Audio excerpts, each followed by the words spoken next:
All right, hi everyone, and welcome to another Career Talk session by Gillard Australia. So my name is Emily, and I'll be the host for today. So I'd like to begin today's session with an acknowledgement of country. As we gather for this meeting, physically dispersed and virtually constructed, let us take a moment to reflect the meaning of place, and by doing so, recognize the various traditional lands on which we do our business today. We acknowledge the elders, past and present, of all the land we work and live on, and their ancestral spirits with gratitude and respect. We extend that respect to Aboriginal and Torres Strait Islanders peoples here today. I'm joining the call from Brisbane, which is the traditional land of the Turrbal people. So this is one of our career talk sessions. We hold them on a weekly basis, and therefore basically anyone to get insights into specific industries or specific companies. And for those of you who don't know what Grad Australia is, we're a graduate career site where you can explore and get to know graduate employers. You get a backstage pass to see what it's like to work in a role with them. And then you can also apply for programs that best suit you. So if you guys are interested in that, you can head to gradaustralia.com.au. You can sign up to an account, and then you're going to get notified of open job opportunities that suit you, and as well as some resources that we send out. So today's session is about career pathways for Aboriginal and Torres Strait Islanders. So we actually have two guests joining us today. So I'll just introduce you guys really quick. So we've got Mark, who is a firefighter at the Queensland Fire and Emergency Services. But Mark was also previously a student support officer for Aboriginal and Torres Strait Islander people. And we also have Justin Mark, who is the head of people and culture at Steadfast. They have some really cool stuff going on for Aboriginal and Torres Strait Islander people. So I would like to just pop it over to you guys so you can introduce yourself. So I'll head to Mark first. Did you want to just give a quick little introduction about, your background, how you got on this call today, and anything you'd like to share? Sure. Hi, everyone. Yeah, my name is Mark Gillard. I am a proud Torres Strait Islander man. Previously from the Northern Territory. I grew up in Darwin and have lived in Brisbane for the last 3 years. So my professional background, I originally was an Indigenous cadet out of high school with Department of Treasury and doing accounting. But at that time, I'm glad I did put myself out there for a graduate program, because I realised it wasn't for me at first. So then I changed degrees, moved towards the sport and recreation field, working with youth out to community. And then I put my degree on hold because I had an opportunity to work in youth detention in Darwin as well. So that furthered my passion working with mob, with youth. That also led to a job in education, in secondary education, working with youth to mentor them to get them through high school. And that also led me to want to finish my degree as well. So I ended up getting a Bachelor of Commerce in Management, and that led me to my path at UQ. So I was there for the last 2 years as a student support officer, like Emily said, and I really loved it, helping students achieve their goals, whether that's getting a job, finishing their degree, helping them network around the university, and also with work. And I really love that as well. And the job I have now is something I didn't think I would do, but I'm glad I did in the end, because it's a very challenging job, being a firefighter, but it's also rewarding. But the time off that I have with my family, with the balance, but also it gives me the time to give back in this space as well to help our Aboriginal and Torres Strait Islander students. So feel free to reach out anytime. I'm happy to help out. This is a great initiative for me to be a part of. So thank you. Thanks, Mark. And I'll head over to Justin. Wow, I feel quite boring after Mark's background. Really impressive, may I say, and congratulations on where you've come through and the impacts on the community that you've made so far. My name is Mark. I'm the head of people and culture for a company called Steadfast Group. We're Australia's largest independent insurance broking and underwriting network across Australia and New Zealand, actually. We're probably about the fourth largest in the world of what we do, and we have international reach throughout the entire globe. Steadfast commenced a reconciliation action plan journey about 4 years ago, and we're in our second iteration of that at the moment. we're really focused on trying to open up career pathways for First Nations people in our communities. And we've trialed and we've tested and we've made mistakes, but we're trying new things as well. So really interested for anyone on the call to talk to, but also want to tell people about some of the opportunities that we're providing in the insurance broking industry, which are within local communities, so people aren't having to move to major cities to be able to have a degree in insurance, a career in insurance. Thanks, Emily. Awesome. Thanks both of you for your introduction. So for anyone watching, we have a bunch of questions that we've prepared that we'll go through. But if there's anything that you guys want to ask, then just pop them in the comments and we'll definitely get to them. This is a great time to ask any questions. So let's just kick off some of our questions. Okay, so to start off with, we'll just go very broad and general. I would like to just ask, so how can Aboriginal and Torres Strait Islander people find opportunities for them? I think we'll go to Mark first, and then Justin, I have a more specific question for you after that. So Mark, would you like to share your insight? Yeah, sure. So mainly it's really doing your research as well, looking whether that's, like even for me, I looked at local government, like being from Darwin, I looked at NT government opportunities, and when you did find some, whether that's local, federal, I think it's really important just to really have a look and just see what's something that could tailor to your degree or your career aspirations. But also talk to your university advisors. And when I worked at UQ, I really encouraged that, because you never know when you reach out and ask. And because if I don't have the answer, I can also venture out into different faculties as well. But also helping out in terms of attending a career day or an open day. And it's really important to really just like to network, because it really is that really is the icebreaker in careers, to actually converse, even put yourself out there, talk to different faculties, making phone calls. And I just think that is super important to really get that self-confidence and belief to really look to see what's there. And even Grad Australia, for that example, when I first spoke to Emily and also Richard, who's the head of product at Prospel, just the opportunities that are there now, like even when I was 18, 19, it wasn't there. And again, and they have that all there for you. So I think that's amazing. And just to see the platforms that they have now, and I think it's really yours to take if you really want it.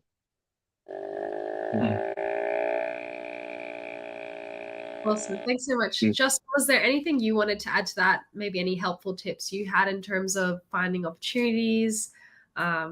Anything you want to add? Look, Mark hit the nail on the head, and it's do your research. And it's if you've got access to the internet, data mine those businesses that you're interested in looking. And don't be afraid to use the search bar in those particular websites around reconciliation action plans or Indigenous employment. My experience has been most of the large businesses, regardless of industry, have a reconciliation plan which is in full swing. And if you were to reach out to their general number and say, hey, I'm an Indigenous youth, I'm interested in employment opportunities with you, that is starting the conversation that Mark spoke about. And guaranteed, or I can't guarantee, but I would strongly say any business with a reconciliation plan in place would be falling over themselves to talk and engage with you. That's perfect. I totally agree. You know, just reaching out is certainly the best way, even to just, you know, pop someone a message on LinkedIn, show enthusiasm. That's always a great way to find opportunities as well. So one thing you mentioned, Mark, was just how, you know, there's so many opportunities now, and, you know, in Grad Australia, all those platforms. And I'd love to go to you, Justin, because a really great opportunity that Steadfast is doing is, you know, what you mentioned before for First Nation people. So I'd love to learn more about that. What are like the benefits of it? What does it entail? Where can they find out about it? Sure. Look, we're in the very early stages, or the incubus stages, of one of our initiatives. And this initiative was brought about by the failure of another initiative. And let me just talk about the first failure. We were trying to employ First Nations people with a full degree in our graduate program. And we've committed to the community and our board and our investors that we would do that. What we found is that people of First Nation background didn't actually want to come and work in insurance and insurance broking, but also there wasn't a very big pool of people to begin with. And most of those people were actually snapped up by other industry sectors. So I'm talking about people with business and commerce degrees, etc. So a lot of these people, and my account manager, Shek, gave me the numbers that there was probably only 300 Indigenous youth with the type of degree that we were looking for. So that pool was very small. We wanted to engage our communities because our insurance brokers are actually in the communities. So we changed tact and we said, well, let's focus on high school leavers or TAFE leavers as well to create cadetships in local communities so people didn't have to uproot from their local support or community networks to come into the city to have a meaningful career. So what we're doing at the moment is we're sponsoring cadetships throughout regional and rural New South Wales to begin with, because we're trialling this. And what will happen is the owning company, will actually pay for the first year's employment costs of that individual. And that includes their salary, their superannuation, etc., and all of their training costs. But that person will be housed in one of our local brokerages, which could be independently owned by an independent owner. So at the end of the 12 months, the person will have 12 months worth of training and work experience and have earned a good salary, and then move onto that local business entity's books and have hopefully a long and successful career in that local business. So that's what we're trialling at the moment. And as I said, we're in early stages, but we're excited by that. That sounds really cool. What a great cadetship. I think that's such a big thing you mentioned, not having to move away from where you live and being able to do it in, not have to move to big cities or have a full degree, because there's definitely, that's a big barrier. So I love that. That's awesome. If anyone wants to learn more about what Steadfast is offering, I'll put up a link as well so you can check out their profile and see more about that. So Mark, I'll head to you now for another question. So I guess, Mark, you were a student support officer. So I think I'd love to ask you some questions about, once they finish university, how can they prepare themselves for a graduate program? So do you have any tips or suggestions on what they can do to just better prepare themselves for entering the workforce or going into a graduate program? I know you did one, so I'm sure you'll have some tips and advice. I don't think you stayed in it, I believe, but I'm sure you'll have some tips and advice on that. Sure. So when I finished my degree, I got into UQ as an Aboriginal and Torres Strait Islander graduate. So on the lead up to that, I really ensured that I stayed in touch with the Indigenous Employment Advisor of UQ. That even a month before I moved to Brisbane, we always just kept in touch. What's expected of me? What can I do to stay in front? What opportunities are there within the university? Because to put it shortly, when I first got the job, I got a job at the Anthropology Museum as a graduate, and I didn't know much about anthropology, but I took the opportunity with both hands, because it's an opportunity to work at a great university, and also to meet other people within that area. So to prepare, like I said, even like with Justin, what sold me was a Reconciliation Action Plan. Their aim and their goal to bring in more Indigenous employees. So that really gave me the confidence to apply, and actually even to move from Darwin was a big move. So they really made me feel comfortable. and just to like you said, to really put yourself out there, be positive. First impressions are always big. Like the first day, as a guy, either be clean shaven or a neat beard, haircut, tucked in shirt. I think all of those factors really play in. If you show a very professional and positive side, opportunities will come up. So 3 months into the actual graduate program, they offered me the full-time job as a student support officer.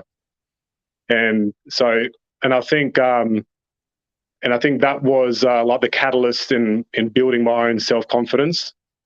So because at the end of the day, I still have very positive networks in the anthropology and social science. And also that led to, giving students from my space, Indigenous student services, to even get employment opportunities with anthropology. So keeping that positive network was super important for me.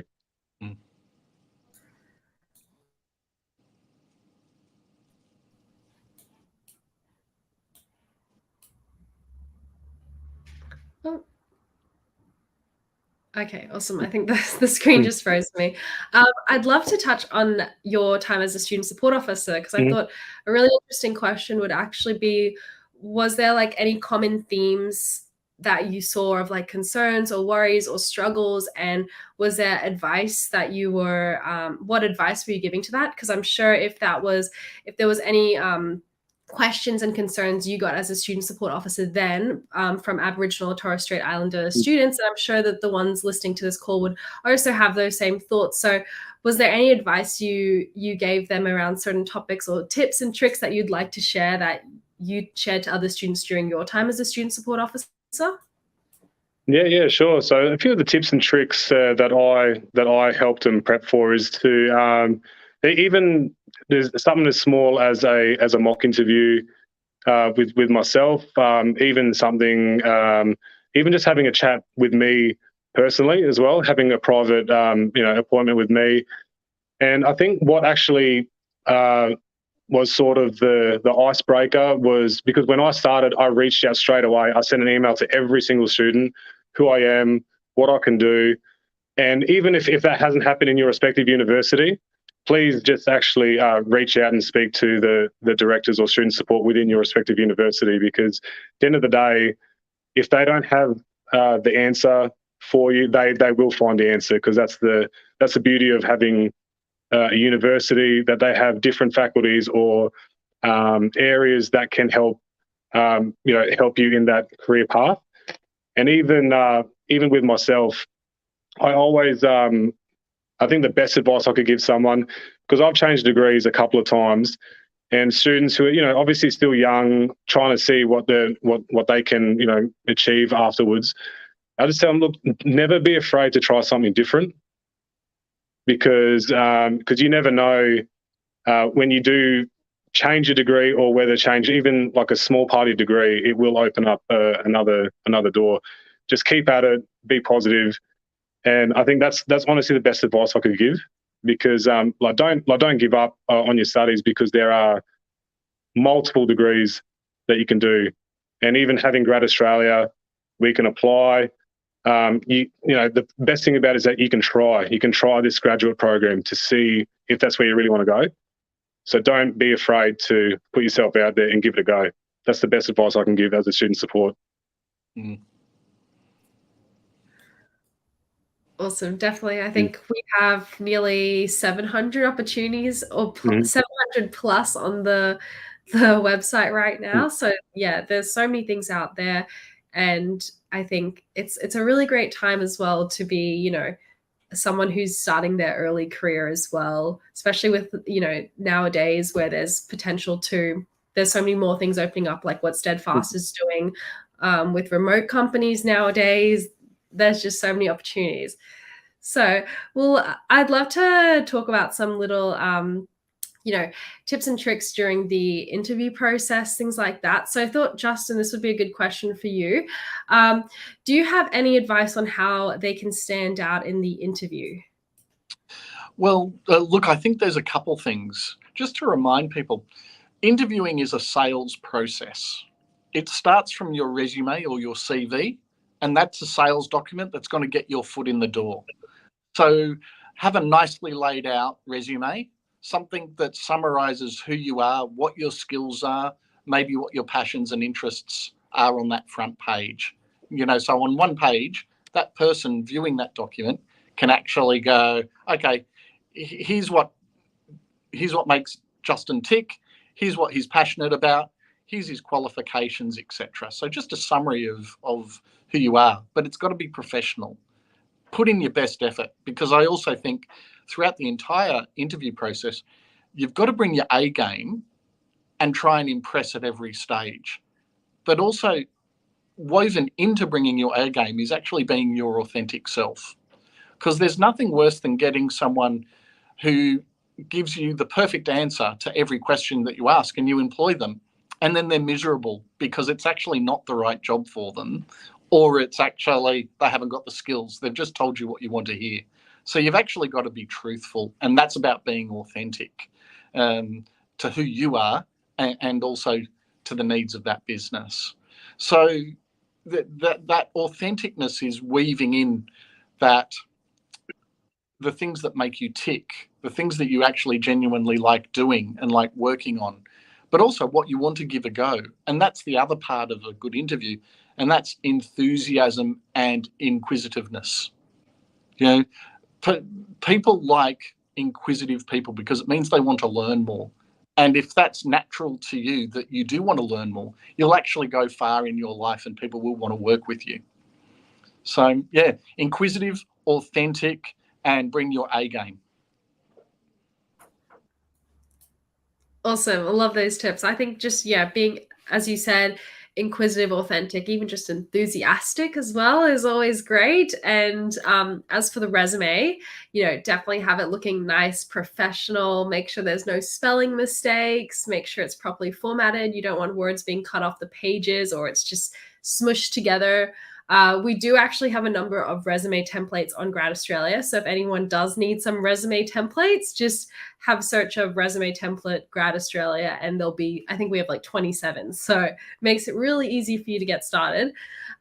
Mark, was there anything you wanted to add to that in terms of resume tips or tips in the interview process / job application process? Yeah, sure. So starting with the resume, it's really about selling yourself and really having that confidence in your ability to do that. And then I remember, in my resume, I have strong skills or foundational skills in so and so. I've achieved this. I've been awarded. It could be anything from having sport achievements at school, and really just to show that you have the capacity or the ability to achieve something as well. And even with the interview, adding on from Justin, is to really talk about yourself as well, like how you contributed to the team's goals, not just saying I helped in this area, I helped here. And I think that's important for the employee and for the employer to say, okay, that person has the ability to really work hard, work autonomously, but also work in a team. And also to really have a good foundational knowledge of the company or organization that you are interviewing for, because I think they will appreciate that that you've actually done the research on what areas that you would like to work in, and also having genuine questions about the organization as well. And I think that just shows that you're inquisitive and that you're genuine, and that you've really you've put in the effort to want to put your right foot forward in working for that area.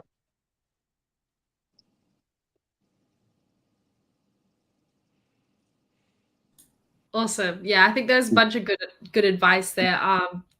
Even just like practicing what you want to say is another great thing that I always remember. I think I forgot when I was, a graduate interviewing, but there's a lot of questions that are like very commonly asked questions, like that you're always going to get the questions of like, tell us a little bit about yourself, or why do you want to apply for this job, or like, what do you want to do in the future? What's your 5-year plan? Those kind of questions. So it's always a good idea to have some kind of ideas prepped in the background too, so that you're not stumbling and trying to like frantically come up with what to say, and then you just stress yourself out and panic.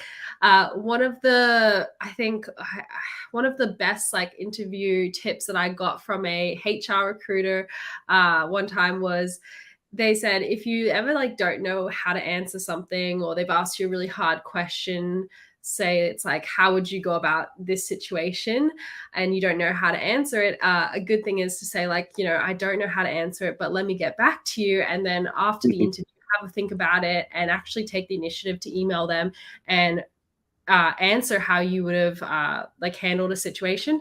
So there's always so many like, solutions to like if you don't know questions and whatnot. Okay, well, that was really great. Let's just have a little chat about, there's also internships. So I think internships are a little bit harder for people to find sometimes. Mark, did you want to share any advice you had on, potentially like finding internships and how they can prepare themselves for an internship? It is a bit different to a graduate program, but I'm not too sure how much of a difference there is. If you had any, advice in particular for internships, please share. Yeah, sure. I think the only similarity I can find is that it's like when you start your internship is same as starting your graduate program, if that makes sense. So that's when you actually start your official work day. I think it's important, to really get in contact with the person running the program, whether it's even look up if there's any Indigenous staff members within that organisation. I think it's important to even to sort of naturally find a mentor as well. Even they're not the Indigenous person within that organisation may not be your mentor. I think it's good just to navigate through that as well. And like I said, even with my graduate program, when you start, it's all about showing your enthusiasm and professionalism. Also, first impressions are always important. Because, as you start a graduate program, the internship is essentially the same when you actually get out there in the workforce. So just prepare, I think. I think that's the best way for me to put it. Call the staff members, reach out to Aboriginal and Torres Strait Islander staff. And especially if that's the way to break the barrier for you, I think it's important to just get on that front foot as well. And if there's any more, I guess, like Emily said, I'll get back to you, or even feel free to reach out to me personally, and I'll find out more information and even more advice as well.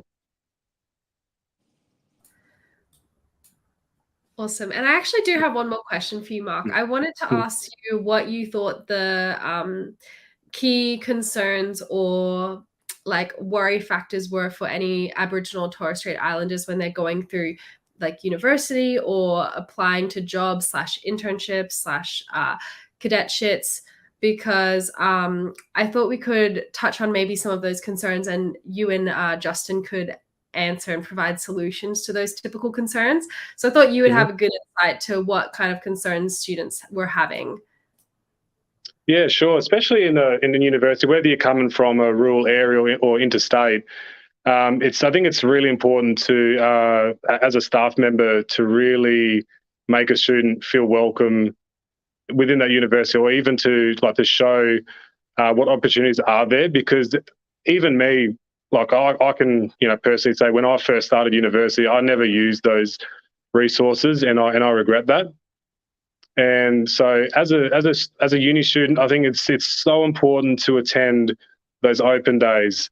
Whether it's a morning tea, whether it's your own degree or faculty morning tea, I think that's super important as a student to get through those doubts when you start. And also, it's just the support of the staff too. And as I went through the previous question, it's just to give them the confidence that it's okay if you're feeling whether the degree's not for you, whether you've got doubts of whether you belong there. It's you're there for a reason, and that's part of our job to help the students. Essentially that that they have a place within that university. And even with jobs too, touching on with Justin, the Reconciliation Action Plan is so important when applying for jobs, I believe. And even like I know you have on the website the testimonials of graduates, of people working there now. That's important to reach out to them as well. And I just think that it's all about it's creating a empowering culture with First Nations students and staff. And I just think that is the groundbreaking factor for us and to help them get through. Awesome. Yeah, that makes sense. Having a strong support system as well. I think, that would definitely be very helpful. Justin, I thought we could talk a little bit about what kind of skills, any First Nations people who go through Steadfast cadetships would, what kind of skills can they expect to develop? What kind of things could they expect to learn? How can it prepare them for their professional career? Sure. Just quickly, before I get onto skills, back to internships. Most businesses use internships as a pipeline to their graduate programs. We, for example, run a summer internship program. You can't see at the moment, but just off camera here to my left, I've got an intern that started today in HR sitting beside me. So she's getting to attend this session on my phone today. But internships are just miniature versions of the graduate programs. Internships are sometimes not advertised. So it's about asking people who you know in business, if you want to work in business or in tourism or hospitality, about have they got an internship available or a short-term assignment coming up, particularly over summer holidays, because that's peak tourist season and travel season. So there's plenty of great opportunities in all of the industries over this sort of summer break to get an internship style experience. Sorry, I just wanted to make that point. But skills, what can you expect to get out of internships and grad programs? Look, I think there's communication is number one. You'll learn both written and verbal communication skills and how to communicate not only just generally, but with people of different backgrounds, cultural and age backgrounds, etc. So that's a number one thing. Enhance computer skills. Almost every sort of corporate business, even businesses in other sectors, all use some form of computer, etc. So what you'll find is your PC or IT skills will probably go through the roof, and you'll be learning new systems and new platforms within a number of days or weeks. I think there's some basic things around meeting etiquette, office etiquette, how to conduct yourself in different environments is also some of the things that you will learn but aren't necessarily talked about openly. There's a difference between hanging out with your mates in the university bar as opposed to conducting yourself at a work function. So there's ways that you'll learn, which is just around self-conduct and self-control that you'll also learn. So yeah, a whole bunch of skills depending upon your actual degree and background. So it could be you'll have advanced knowledge of engineering, or you'll get to work on some real life chemistry stuff if you're in the science background. But in HR, you'll see some first-hand coalface experiences of employee matters, etc., or how to deal with people undergoing a crisis at home and how that translates into a work environment, etc. So, look, the skills are fantastic, and I couldn't possibly name them all, but they're just a few. Awesome. And did you want to share in particular what skills that Steadfast, the cadetship, would be offering from Steadfast? Yeah, sure. Look, in our cadetship, we're looking for the person to understand office etiquette and conduct themselves in a professional manner. We'd be looking for the person to gain a professional accreditation in the insurance sector through an ANZIF certificate, which is the advice to provide insurance advice to somebody. There'd be a range of office skills, including software, administrative, etc. skills, but there's also the client liaison or customer relations skills as well. So full training provided for what they need at the coalface. And could you provide some insight into what career progression could be like? I know this is a new thing, so I'm not sure if it's possible, but if you have any insights into career progression, that'd be awesome. Yeah, look, Emily, this is why we're doing it. We want to build the next generation of insurance professionals in our country. So a career can take you anywhere. You can go down specialist areas of insurance. You could become a broker, for example, and that's a pretty structured career path. You start off as a broker support person, and that's doing the administration in supporting a more senior broker. And then you become a junior broker, a senior broker, etc. That can take you all the way up to owning your own business. And that's depending on where you are and how good your management skills are, that can be a really lucrative business. You could take a more administration path. You could become an office manager or admin support specialist, etc. Or you could go into claims underwriting. Of course, where you've got insurance, you've got claims because things have been damaged. So you can learn how to resolve insurance claims and deal with the big insurers in town.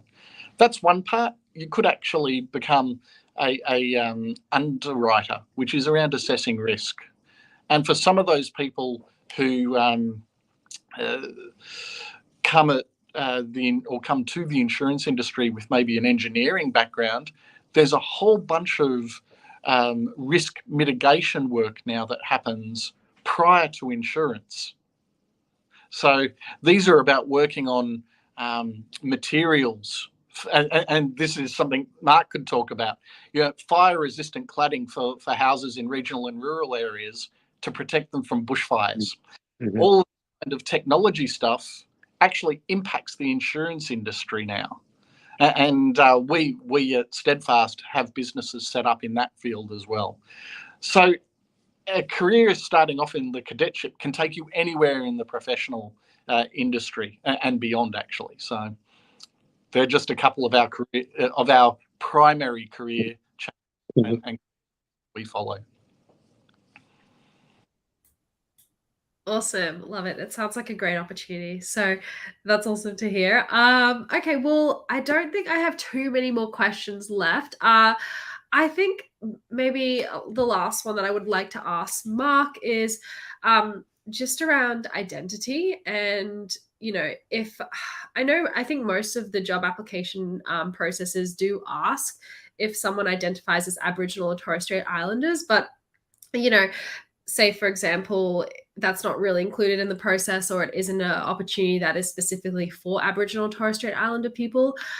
Is it something that they should disclose? And do you have any tips on how they should go about it as well?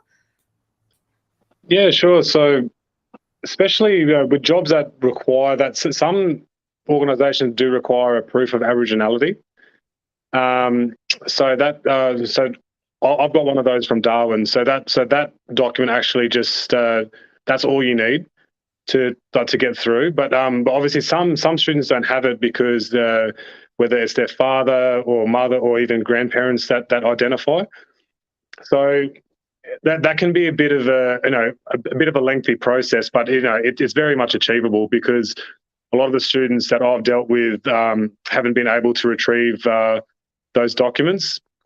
However, we can assist, with whether it could be the local health service, whether that for the local one here, it's the Moreton Aboriginal and Torres Strait Islander Health Service.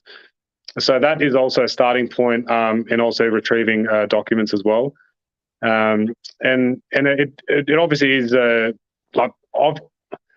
put it, I guess, politically or nicely, some students have difficulty or even a bit of shame saying, "Oh, look, I am Indigenous, but I don't have any documents." That's fine.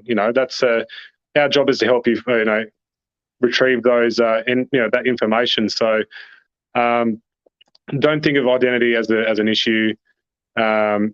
It's part of the process, and there are answers to for that proof per se. So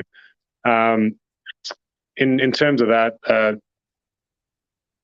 don't be afraid, to identify really, if that makes sense.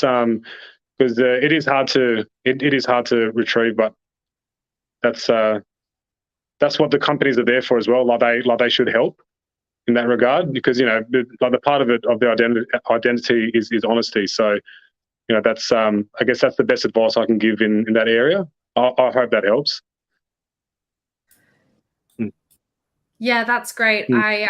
I didn't know that they're with like the documents, and there's like certain ways to go about it. So that's really helpful. So for anyone listening who needs to get, a proof of identity, health services, were there any other resources that you know of, Mark, that can help someone like figure out where they can go for this identity document? Or like, is there a website that outlines the process for this?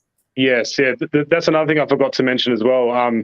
If you don't have your proof of Aboriginality, you can get a stat deck, and you can use whether your mother, father, grandparents' proof as well, or whether that's a Indigenous birth certificate or your family tree. And that will actually help in a stat, because a stat deck signed by JP is as good as a proof of Aboriginality, if that makes sense. So that's another avenue to go through, and even local First Nation corporations. They're a good starting point as well. Even like within Brisbane, there are a lot of First Nations community health services, where youth services. Approach them, because they have the other avenues as well for contacts.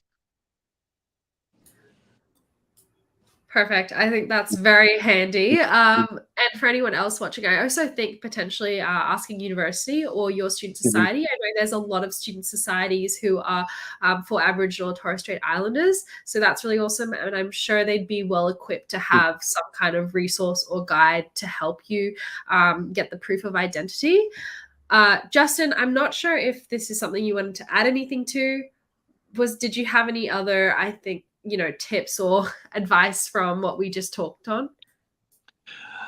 Look, I can't give any advice from how to track your ancestry. That's probably not my field of expertise and ability to do so. But I encourage you, if you are inquisitive about it, to research, understand your heritage. I think it's really important to understand who you are and where you've come from, and those that walked before you. So I encourage you to do that. But when it comes to employment, I said before, it's about transparency, it's about authenticity, and we want to bring, I know at Steadfast, we want you, the authentic you, to come to work in a safe environment. So it's about embracing who you are. So. Awesome.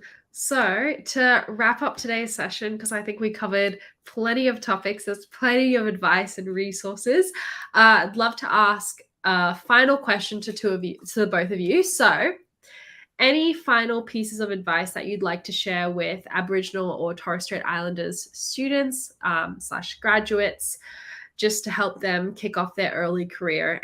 It can be completely any advice, just any last words of advice that you'd like to share. I'll go to Justin first for this one, and then head to you, Mark. Cool. This is a really easy one for me to answer. And that is, almost everyone wants you to succeed in life. I don't know anyone that wants other people to really fail in life. So what you've got to do is you've got to be courageous, and you've got to ask people, because most jobs, most internships, most feet in the door of business is actually opened through people that you know. Regardless of the industry, regardless of the formality of a program, it's someone, most jobs are taken by people that know other people or are introduced. So it's you network. And I know in First Nation culture, the network is so strong because everyone is related in some way. So don't be afraid to ask your parents or your cousins, friends, someone that you know in industry, to open that door and give you an opportunity, or at least talk to them about those. So when you're starting your career, knock on those doors, but also talk to those people and ask them if there's an opportunity there. That's the best advice I can give. Yeah. Awesome. And just Mark now, any advice you'd like to share? Sure. So, touching on with Justin, some of the, sometimes it can be about who you know. So when I first started at UQ, I just come in with an extremely positive, enthusiastic attitude. And like I touched on before, when I got the graduate opportunity to work in anthropology and social science, I had no background in that.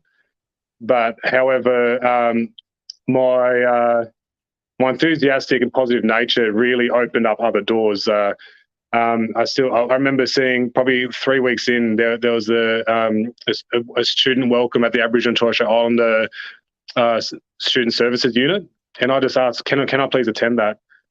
And then I did, and I spoke to some of the staff there. Spoke to the director there, and they said, I'd love to have you working here. And that just purely started from seeming keen, attending morning teas, because sometimes a morning tea or an open day really you get to see your authentic self, and I think that really opened the door for me in that area. So the best advice when you start your internship or graduate program, and it may not be exactly where you want to be, your foot's in the door. So have a good attitude, and be grateful for where you are, and you never know the opportunities that will get you if you have a smile on your face, be happy, be positive, and that's what happened with me. And so I got a job, as a student support at UQ, and I didn't touch on this at the start. And so after that, I actually got an opportunity to work in the same area at Griffith University as well. So I took that job, because people from UQ moved to Griffith, and then that sort of, and like you said, Justin, it's the positive networks that you create, just by being yourself. But then I was lucky enough to get a job with the Queensland Fire and Emergency Services as well. However, I kept the networks strong. I've kept the networks with the same people. And that is so valuable going forward as you move towards your career. And that's the best advice I can give you. Yeah. All right. Well, thank you, both of you, for all your insights and amazing advice today. I definitely learned a lot too. That was the end of today's session. I don't think there's any more we could really cover. I'm sure there probably is, but we definitely covered more than enough. So if any of you have any questions, or you want to learn more about Steadfast Group, there's links in the comments, and we've also popped them up on the screen at different parts of the video, so you can always go back through YouTube and watch it again. And then we also have a bunch of resources as well on Grad Australia in terms of interview processes, resumes, if you need help with that. We also have a bunch of resources specific to Aboriginal and Torres Strait Islanders as well. So definitely have a look on there if you need any sort of guidance or are struggling with anything else as well. And then you can always reach out to us at Grad Australia too, or I'm sure Mark or Justin would also be available as well. So this video will be on YouTube if you want to rewatch it. And yep, that's the end of today's session. I hope you guys enjoyed it. As always, make sure you sign up to gradaustralia.com.au. We have, a bunch of amazing opportunities. We also get emails notifying you of these opportunities. So it's really a great resource to have, to be honest, for any early careers person, anyone who's just about, in university or about to graduate, or even, in high school, about to leave high school. It's a really great resource. So thank you, Mark and Justin, for joining today, and we'll see you guys in another webinar sometime. Cool. Thanks, Emily. Thanks, everyone. Thank you. Thanks, Mark.